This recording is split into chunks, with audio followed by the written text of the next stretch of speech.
To make the head of the plant, I cut out the shape from 2-inch thick foam that I had lying around. You can also just buy some foam insulation boards from the hardware store if you need to. When I had the shape I wanted, it was roughly 18 by 13 inches. Once I cut out the first shape, I used it as a stencil for 5 more pieces. To put the pieces together, I used some popsicle sticks and glue in between all 6 pieces before pushing them together. Once I had glued all 6 pieces together, I rounded the edges using a box cutter to remove large pieces before using the hobby knife to remove smaller pieces. You can also use sandpaper to smooth it out, but I like the look of it, so I left it alone. I used scrap pieces of foam to make a tongue and 24 teeth. You can make as many as you want, but I went with 24. They don't have to look alike. I made mine various shapes and sizes. I also stuck a toothpick with glue in each tooth and 2 on the tongue. This will let you paint them easier, and it's used to attach them to the mouth. Since I used foam I already had, it had a couple of holes.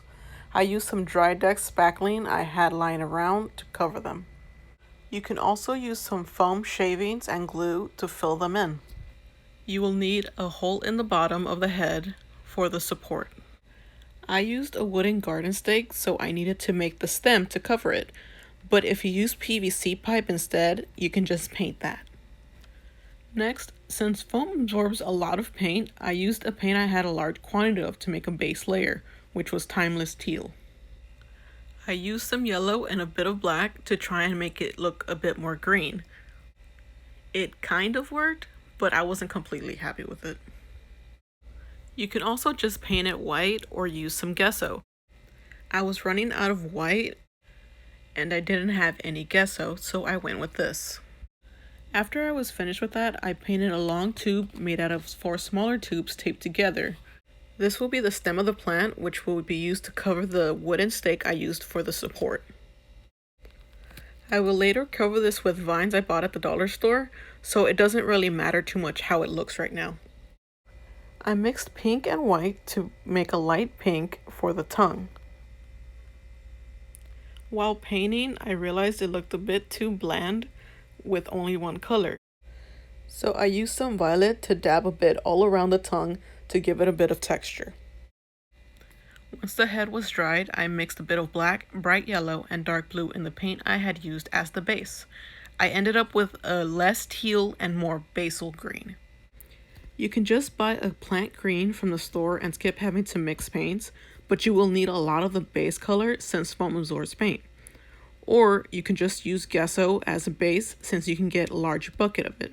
Depends on the size of the project, honestly. If you buy the gesso, I would honestly just recommend painting a layer or 2 on the whole project to prep it for paint. And don't forget to paint the stem the same kind of green.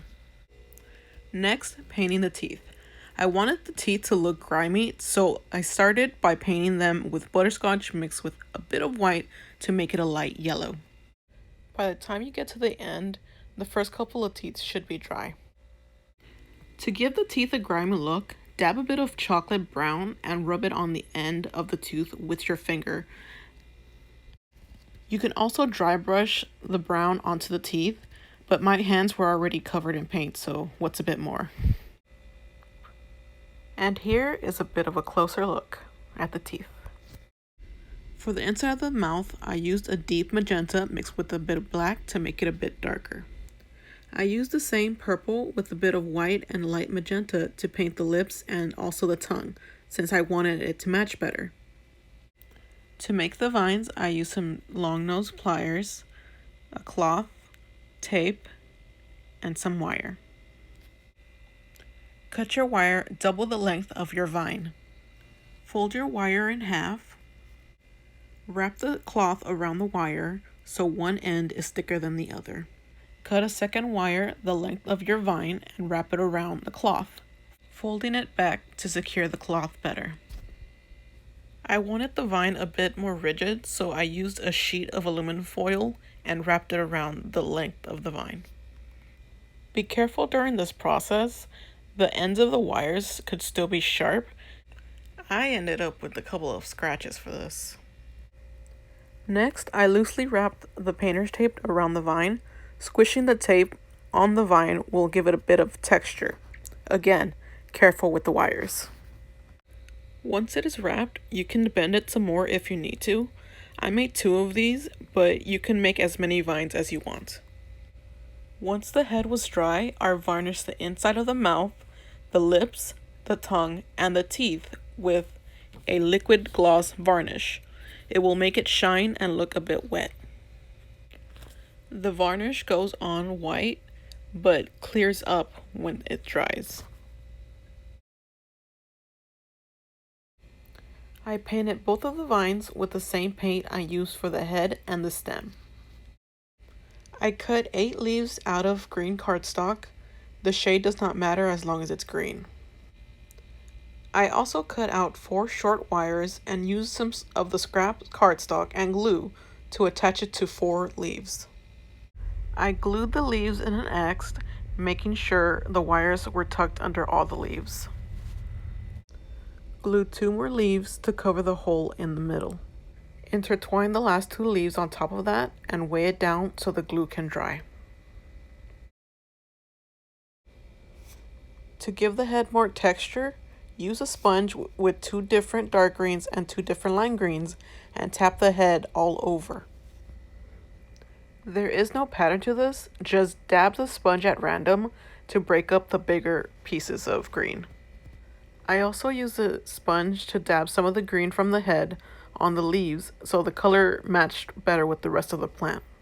Use the same process as the head to paint the stem. The leaves used the same painting method as the head and stem, but it was more of a pattern. I used a fan brush dipped in all 4 greens to make lines going down each leaf. The most important part is to highlight the leaf pattern by dipping the fan brush into the lime green only. This will make it look more like a leaf as you go on. And this is the end result. As you can see, the pattern looks random up close, but it looks better when you are farther away. When it dries, you're going to want to flip it over and repeat the same process in the back. Bend the wires so they stick up while you paint, but be careful since they can be sharp. At this point, it was time to varnish everything. So the head, the stem, the vines, and the front and the back of the leaves needed to be varnished. Now it's the fun part, putting everything together. First, we will start with the tongue since it will be harder to glue with the teeth in place. You can use regular glue to do this, but I went with hot glue to secure everything faster. I had already decided beforehand where I wanted all of the teeth, so they had numbers on the bottom to tell me exactly which one came next. With the tongue and teeth in place, it definitely looks less goofy than before. To secure the leaves to the back of the head, first I used hot glue to make sure the wires were sticking up. I also used the long nose pliers to trim the wires to be the same size. To put the 2 pieces together, I lowered the head onto the wires until they poked into the foam. As you can see, I missed a couple spots. Nothing some glue can't fix. I glued the top and the bottom of the leaves to the head so it would stay together. Also, curl the end of the leaves for it to look less rigid. And that is the head completely done. Finally, I used a wooden garden stake in a pot with rocks surrounding the stick to stabilize it, along with some dirt. The stem is used to hide the wooden stake support. The head goes on next, followed by the vines sticking out from the dirt.